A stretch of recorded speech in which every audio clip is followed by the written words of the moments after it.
एक व्यक्तित्व समस्या। हाँ, आप चौंक गए होंगे। क्या व्यक्तित्व की समस्या हो सकती है? मानसिक रोगों के बारे में यह आदमी मैं बातें करता हूँ। आप में से बहुतों को पता नहीं था, फिर पता चलता है ये सब अलग मानसिक रोग हैं। क्या कहते हैं? तो आज मैं बताऊंगा कि व्यक्तित्व भी कभी-कभी मानसिक रोग हो सकता है। ऐसे ही एक व्यक्तित्व के बारे में बात करूंगा। इस व्यक्तित्व का नाम है ऑब्सेसिव कंपल्सिव पर्सनालिटी डिसऑर्डर। इससे पहले एक वीडियो में मैंने आपको बताया था ऑब्सेसिव कंपल्सिव डिसऑर्डर के बारे में, जहां शीर्षक था एक ही सोच जब दिमाग में बार-बार घूमती रहती है। तो आज का वीडियो है ऑब्सेसिव कंपल्सिव पर्सनालिटी डिसऑर्डर के बारे में। यह क्या है या इन दोनों के बीच फर्क क्या है, इस बारे में भी मैं बताऊंगा। पहले थोड़ा बता दूं कि पर्सनालिटी डिसऑर्डर क्या होता है या पर्सनालिटी क्या होती है। हम जानते हैं कि जैसे इंसान के शरीर की एक बनावट होती है, वैसे ही असल में मन की भी एक बनावट होती है। बहुत ही आसान और सीधी भाषा में कहूँ तो इंसान के मन की जो बनावट है वही उसका व्यक्तित्व है। हर इंसान के अंदर कुछ अंतर्निहित विशेषताएं होती हैं जो उसके व्यवहार में झलकती हैं, जो यह तय करती हैं कि वह दबाव में कैसे प्रतिक्रिया देगा या दबाव में वह उस दबाव को कैसे संभालेगा। यानी उसकी भावनाएं, संवेदनाएं, आचार, व्यवहार, दबाव को संभालने की क्षमता, ये सब कुछ इस पर निर्भर करता है कि उस इंसान का व्यक्तित्व कैसा है या उसके आपसी संबंध कैसे होंगे, किसी के साथ रिश्ता कैसे बनाए रख पाएंगे या नहीं रख पाएंगे। यह भी असल में उसके व्यक्तित्व पर निर्भर करता है। तो यही व्यक्तित्व कभी-कभी समस्या बन जाता है, यही व्यक्तित्व कभी-कभी परेशानी की वजह बन जाता है। तब हम इसे पर्सनालिटी डिसऑर्डर कहते हैं। ऐसे ही एक डिसऑर्डर का आज मैं नाम बता रहा हूँ, ऑब्सेसिव कंपल्सिव पर्सनालिटी डिसऑर्डर। इसमें क्या होता है, मैं एक उदाहरण देता हूँ। मान लीजिए आपके बहुत करीबी कोई हैं जो हमेशा बहुत सलीके से रहना पसंद करते हैं। अच्छा, सलीके से रहना कोई बुरी बात नहीं है, इसमें कुछ भी गलत नहीं है। थोड़ा और बताता हूँ, बहुत ज्यादा परफेक्शनिस्ट स्वभाव के हैं। उन्हें कोई भी काम करने से पहले उसकी हर बात विस्तार से जान लेनी होती है। जब तक सब कुछ अच्छे से न जान ले तब तक वे उस काम में आगे नहीं बढ़ते, क्योंकि उस काम में क्या नुकसान हो सकता है, उस काम को करने से क्या गलती हो सकती है, उस काम से मुझे क्या फायदा होगा, इन सब बातों को अच्छे से परखे बिना वे आगे कदम नहीं बढ़ाते। मान लीजिए वे हर चीज को बिल्कुल अपनी तरह से सजाकर, व्यवस्थित करके, सुंदर तरीके से रखना चाहते हैं। अगर चीजें उनकी पसंद के मुताबिक न सजी हों तो जिस जगह जो चीज रखनी है वहीं उसी तरह से रहनी चाहिए, ऐसा वे मानते हैं। अगर कोई उस जगह से चीज हटा दे तो उनके मन में बेचैनी पैदा हो जाती है। आपसी संबंधों में भी खटास आ जाती है। जैसे मान लीजिए एक सब्जी का चम्मच है, वे मानते हैं कि चम्मच यहाँ रहेगा, चाकू यहाँ रहेगा। किसी वजह से चीजें इधर उधर हो सकती हैं, लेकिन अगर कोई चीजों को इधर उधर कर देता है तो आप या मैं शायद उस तरह से प्रतिक्रिया नहीं देंगे, लेकिन वे हर बार बहुत ज्यादा गुस्सा हो जाते हैं या बहुत बुरा व्यवहार करते हैं। क्यों यहाँ से वहां रखा, मेरी बनाई हुई हर चीज अपने नियम के हिसाब से ही रहनी चाहिए। और वे नियम और कायदों यानी नियम कानून वगैरह को हमेशा बहुत अच्छे से मानने की कोशिश करते हैं। ये सब तो अच्छी बातें हैं। ये बातें सुनकर आप मन ही मन जरूर सोच रहे होंगे कि ये तो वाकई अच्छी बातें हैं। लेकिन मैंने बार बार कहा है, हर चीज में परफेक्शन और बारीकी से काम करने की आदत के कारण वे घंटों तक ऑफिस में बैठे रहते हैं और ऑफिस खत्म होने के बाद भी काम करते रहते हैं, खत्म नहीं कर पाते। फिर सोचते हैं कि इसके बाद ये करूंगा, उसके बाद वो करूंगा, और भी बहुत सारे काम हैं। जरा सोचिए, क्या आपके साथ भी कभी ऐसा हुआ है जब आप किसी काम को पूरा नहीं कर पाए हों और फिर आपने खुद से यही सवाल किया हो,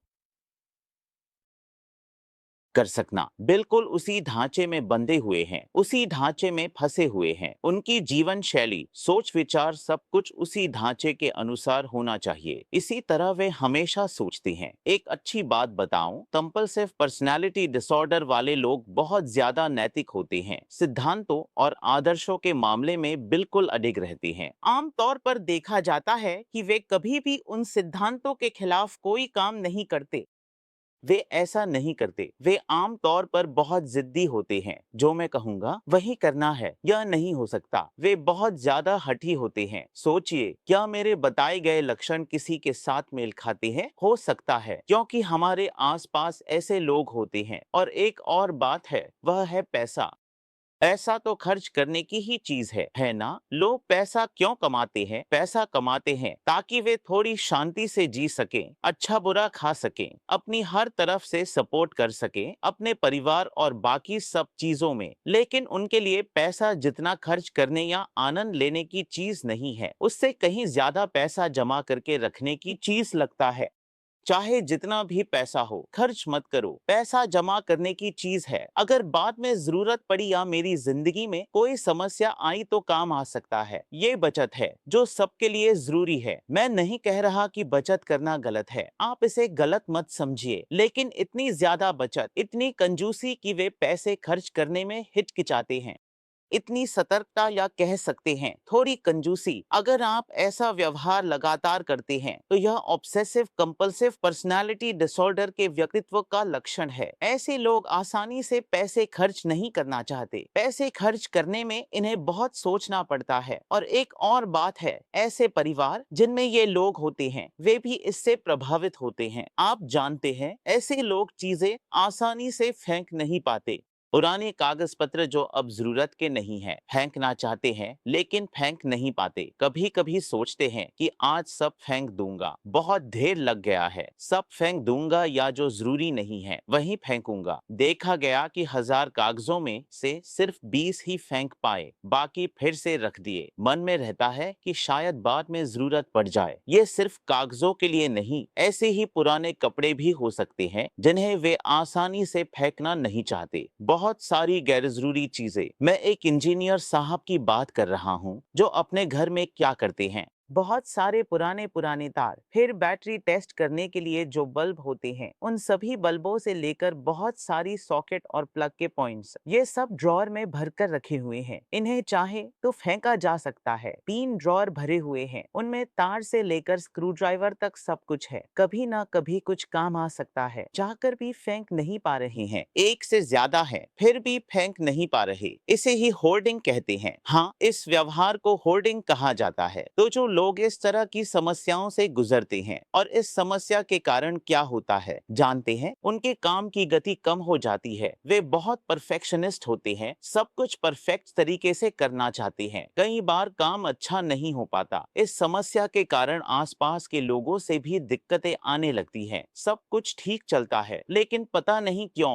जब उनका ख्याल आता है तो लगता है वो आदमी ऐसा ही है। मन में ये सोच आ जाती है। रिश्तों में भी गिरावट आने लगती है। तब हम कहते हैं कि वे एक बीमारी से जूझ रहे हैं, व्यक्तित्व की समस्या, और उस व्यक्तित्व का नाम है ऑब्सेसिव कंपल्सिव पर्सनालिटी डिसऑर्डर। ऐसे लोग क्या करते हैं जानते हैं?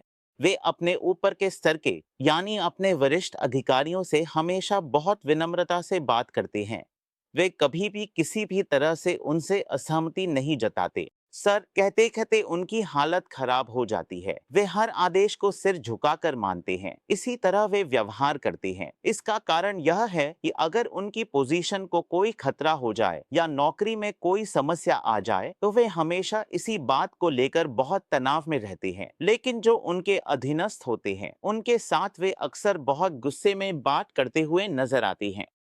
ऐसा कि यह काम ऐसे ही करना होगा, जब तक वैसा नहीं होता मैं साइन नहीं करूंगा, मैं ये काम नहीं करूंगा। इस तरह का व्यवहार वे करते हैं। तो यही है ऑब्सेसिव कंपल्सिव पर्सनालिटी डिसऑर्डर। अब ओसीडी यानी ऑब्सेसिव कंपल्सिव डिसऑर्डर और ऑब्सेसिव कंपल्सिव पर्सनालिटी डिसऑर्डर में फर्क क्या है? ओसीडी वाले लोग, मैंने पहले एक वीडियो में बताया है, बार बार हाथ धोना, एक ही काम करना, बहुत परफेक्शनिस्ट होना, ये उनमें भी होता है। लेकिन वे समझते हैं कि यह तर्कहीन है। वे सोचते हैं कि मैं मैं ऐसा नहीं चाहता। फिर भी ये ख्याल उनके दिमाग में आते हैं, खुद डॉक्टर के पास आते हैं। लेकिन ओसीपीडी वाले लोग, वे लोग जिन्हें यह पर्सनालिटी की समस्या होती है, वे आसानी से डॉक्टर के पास नहीं जाते।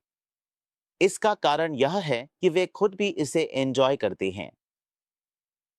लेकिन अगर उनके आसपास के लोग इससे परेशान हो रहे हैं, तो इसका इलाज क्या है? किसी भी पर्सनालिटी डिसऑर्डर का इलाज थोड़ा मुश्किल और समय लेने वाला होता है। सबसे पहले कभी-कभी कुछ दवाइयां भी दी जा सकती हैं। दवाइयां कुछ हद तक मदद करती हैं, जैसे कि ओसीडी में, जिसमें बार-बार हाथ धोना या हर चीज को एकदम सटीक रखना, दाएं-बाएं झुकना नहीं, ऐसी सोच बनी रहती है। इस तरह की बीमारी से ग्रसित लोग, यही है ओसीपीडी का मोटे तौर पर इलाज। इसके बारे में आपने जाना, और भी तरह-तरह के पीडी यानी पर्सनैलिटी डिसऑर्डर के बारे में आपको मौका मिला तो बताऊंगा। खुश रहें। सभी के लिए ढेर सारी दुआएं और शुभकामनाएं।